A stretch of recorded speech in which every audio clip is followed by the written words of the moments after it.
What happens when a cocky lieutenant tries to undermine a black judge in her own courtroom? The evidence she reveals doesn't just shake his arrogance. It leaves the entire room in stunned silence. It was one of those crisp mornings when the air outside carried a hint of chill. But inside the courtroom, things were already heating up. The place buzzed with murmurs as lawyers, reporters, and curious onlookers filled the seats. Everyone was eager to see how today's case would unfold. Presiding over the proceedings was Judge Anita Caldwell, a woman whose mere presence commanded respect. Dressed in her signature black robe, she walked in with the kind of quiet confidence that silenced a room. Anita wasn't just any judge. She was a trailblazer, the first black woman to hold this position in the county. Her climb to the bench wasn't handed to her. It was fought for with every ounce of grit and determination she had. Those who knew her story admired her resilience. Anita was sharp, precise, and had a way of slicing through nonsense like a hot knife through butter. She treated everyone fairly. But let's be clear, if you stepped into her courtroom with arrogance or excuses, you'd better be ready for a reality check. As she prepared for the session, in strolled Lieutenant Peter Carrington, a man who looked like he owned not just the room but the entire building. Carrington carried himself with the swagger of someone who'd never been told no in his life. His uniform was crisp, his jawline sharp, and his expression smug, as if he were about to put on a show. Carrington wasn't here for some routine hearing. Today, he was facing allegations of misconduct, abuse of power. To be precise, his department had been accused of excessive force, and Carrington's name was plastered all over the complaint. But judging by the way he strutted in, you'd think he was the guest of honor at an awards banquet. He settled into his seat with an exaggerated sigh, making it a point to scan the room like he was sizing up his competition. Then came the moment that made the room freeze. When Judge Caldwell entered and took her seat, Carrington didn't wait for formalities. No, that wasn't his style. Instead, he let out a low, mocking laugh, just loud enough for everyone to hear. "Oh, wow," he sneered, leaning back in his chair. "Did someone actually think it was a good idea to put someone like you in charge?" You could have heard a pin drop. The air in the room shifted as everyone processed what he just said. Some people gasped softly. Others exchanged wide-eyed glances. The audacity of it all left the courtroom stunned. Judge Caldwell, however, didn't flinch. She fixed him with a gaze so steady it could have cut through steel. The room held its breath, waiting to see how she'd respond. "Lieutenant," she began, her voice calm but laced with an edge that could chill even the most self-assured man in the courtroom. "You will not question my position or my qualifications.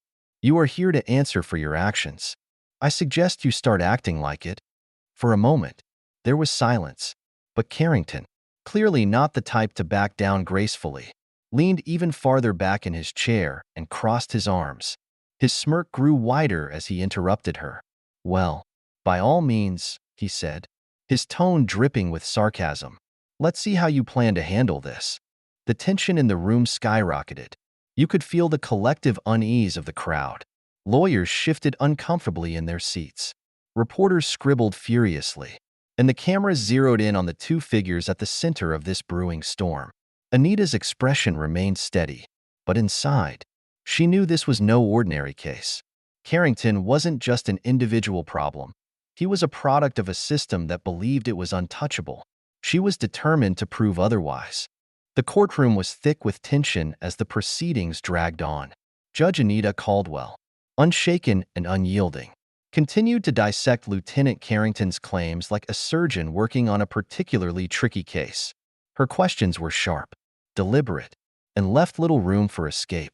"Lieutenant Carrington," she said, barely glancing up as she flipped through a thick stack of reports. "These documents paint a troubling picture.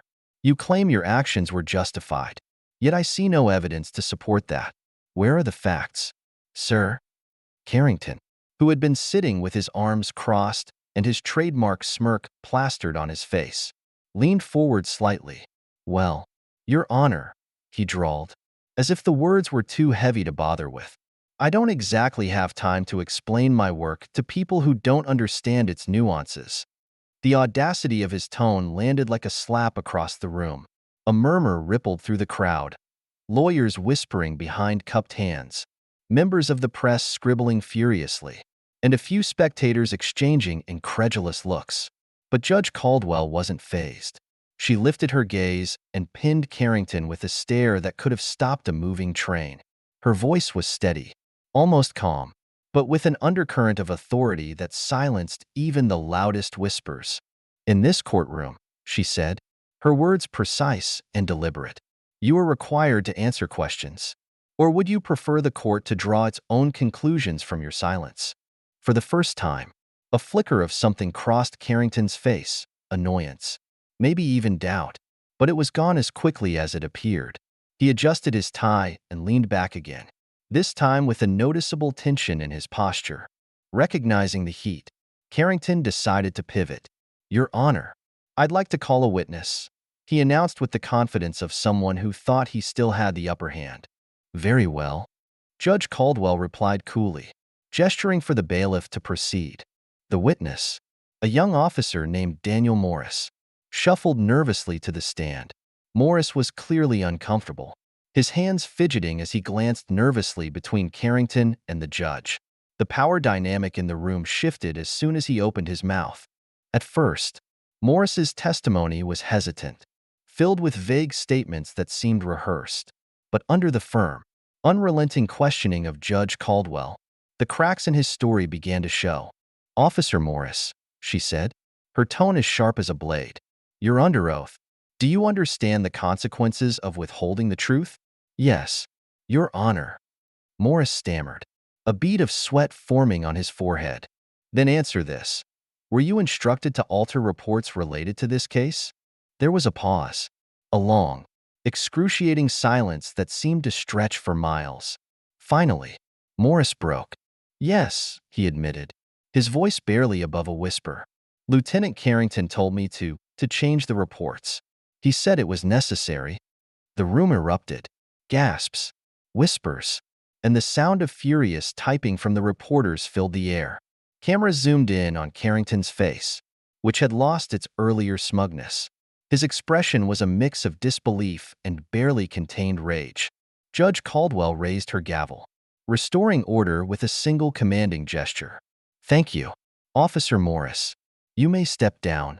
But before Morris could leave the stand, Carrington shot to his feet, his face flushed and his voice a mix of anger and desperation. "This is outrageous," he barked, pointing an accusatory finger at Morris. "You're lying. This whole thing is a farce." The courtroom fell silent once again, the weight of his outburst hanging in the air. Judge Caldwell, unshaken as ever, regarded him with the same calm intensity that had unraveled his case.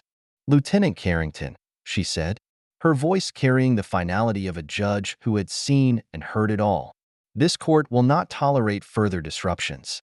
Sit down." Carrington hesitated for a moment, then slowly lowered himself back into his seat. But the damage was done.